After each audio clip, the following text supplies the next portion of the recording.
So we had this week a little dust up between CNN and our president Donald Trump. I'm going to try and keep my facial expressions to a minimum in regards to the whole issue of fake news and everything like that. Now, I make no bones about the fact of where my politics lie, but I don't think this is a matter of politics. I don't think it's a matter of whether you have R at the end of your name or a D at the end of the name or I at the end of your name.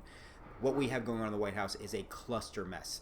And what I find most disturbing in a list of very disturbing things is his willingness to really just throw the free press of this country and journalism under the bus. We've heard stories about how journalists were treated who were covering him on his campaign trail. You see books being written by journalists about the threats and the physical abuse that they took on the campaign trail from it and having to deal with him. And now this idea that all of a sudden everything but Fox News is fake news, it screams of rank propaganda from the 30s and 40s. There's no other way to say it.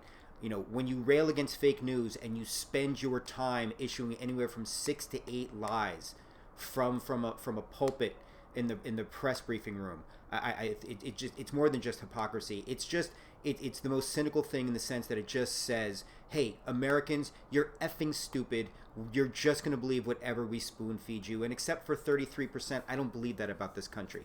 I think it's just a matter of getting everybody rallied together. But for him to go after journalists who risk their lives day in and day out to get coverage of things that we would not see otherwise is disgusting. If he doesn't like the coverage that's being done of him, then be a better man, be a better person.